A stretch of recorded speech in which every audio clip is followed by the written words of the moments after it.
This guide has been inspected and approved by Luminous. Hey guys, this is Sunsfan and welcome to the official Dota Cinema Guide to Storm Spirit.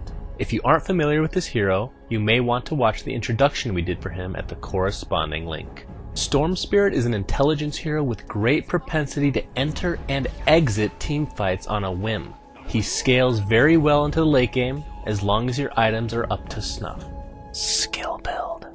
Skilling Storm Spirit is relatively standard, but small tweaks have been known to be made depending on the situation. Level 1 you'll get Static Remnant. This provides you a farming mechanism as well as giving you some much needed vision, which can come in handy to prevent ganks when you're soloing mid or the side lane. Level 2 you'll get Overload, which will add to your last hitting and provide you a great way to harass. Levels 3 through 5 you'll get Electric Vortex, which is your only source of disable. Level 3 of this skill is also the point at which your Vortex will pull the enemy close enough to trigger a Static Remnant. This is why Vortex is not maxed out until level 10. Like most heroes, level your ultimate Ball Lightning at 6, 11, and 16. It provides you an amazing escape mechanism as well as effective initiation. What you'll max second is Static Remnant, which of course leaves Overload for last. Item build. Starting items for Storm would include your typical health regeneration to go along with Iron Branches, which you'll turn into a wand later. You also have the option of buying 2 Mantles of Intelligence if you choose to make a couple of Null Talismans later. During early game, if you're in the middle lane, pick up your bottle at your earliest convenience. Rune control will become very important since Storm is such an effective ganker.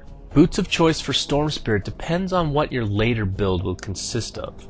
If you're doing well early, get Arcane Boots in order to give you a nice mana boost.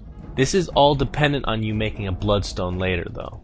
What you'll do is disassemble the Arcane Boots in order to finish off the Bloodstone. After you've done this, go for Boots of Travel as you'll be able to enter teamfights from across the map with very little effort.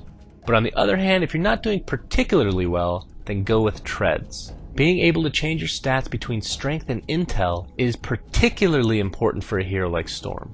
So to continue with the mid-game items, Bloodstone is only gotten if you're doing well, and the reason for that is because it is such a snowball item.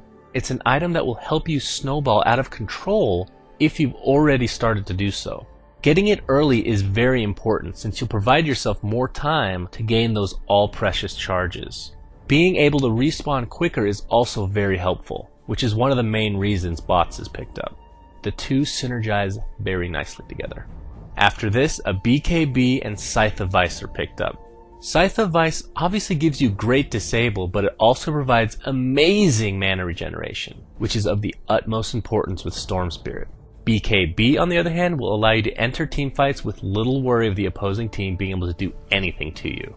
Situational items would include a Lincoln Sphere, which provides solid mana regeneration and a sometimes helpful spell block, and an Orchid Malevolence, which gives you very good mana regeneration to go along with a helpful silence. Gameplay. Because of his short attack range, Storm Spirit players are really dependent on their skills in order to get off to a good start. Typically you'll be a solo hero since Storm is extremely level dependent, but in some situations a dual lane will be needed. As we briefly touched on earlier, Static Remnant isn't only a good source of damage but provides vision. Now the important thing to note about this vision is it will ignore terrain completely. In other words, trying to juke a Storm Spirit with full mana is pretty futile. Electric Vortex, on the other hand, is a great spell to use once you've ultied in. Now, what some people don't realize is it will actually slow your movement speed by 50% for 3 seconds after you've used it, but if you're using your ultimate to move around, it really isn't that big of a deal. But really, when you think of Storm Spirit, you think of his ultimate, Ball Lightning. This gives you amazing initiation, an unbeatable escape mechanism as you're invulnerable while using it, as well as makes your passive Overload ridiculously good. Now, Overload is an interesting skill. Its max lasts, sure, but not because it isn't amazing. It's just you won't be using your ultimate as often in the early to mid game because of the lack of mana. Because of this, Overload really only comes into effect when using your 2 previous skills. Once you have enough mana regeneration, you can use Ball Lightning as often as you'd like in order to proc the Overload debuff. This makes getting away from Storm Spirit so difficult. But back to the ultimate. When you think of Ball Lightning, you think of the necessity to have a large mana pool. This actually isn't true. The cost of mana for his ultimate is based off a percentage of your max mana. Because of this, mana regeneration is really the name of the game. Also remember that using ball lightning to dodge spells has become commonplace, and you need to always be ready to use it, especially against very quick projectiles. In teamfights, you'll obviously want to use your ultimate to initiate in some regard. Remember that you will go through everything. This includes Black Hole from Enigma and Chronosphere from Void. Now, depending on how long your initiation is, you could potentially use items or even a static remnant while you're still flying. If positioned correctly, this could provide you some easy nukes without the risk of taking any damage. Obviously, if you have a BKB, then taking damage really isn't too big of a concern, but using your ultimate in small bursts is really a great way to throw off the enemy. Honestly, the way Storm Spirit is played is more of an in and out kind of hero. With that much mobility, he has the ability to get out of a team fight, regen a little, and go back in like nothing's happened. If you see Storm Spirit get a regeneration rune, then enjoy seeing them exploit the fact that they can fly all over the map while they constantly regen. Friends and foes. Since ganking in the early to mid stages of the game is so crucial for a successful Storm Spirit, try and team up with heroes that can help you gank in the most effective manner. Sand King and Earthshaker would fit the bill with their consistent stuns, while Crystal Maiden can help in a variety of ways. She provides a great immobilize, an amazing slow, and if leveled, her Arcane Aura is Storm Spirit's best friend. Lifestealer is also a good friend of Storm Spirit since he can just jump inside you while you initiate. I believe this is called a Nake's Bomb.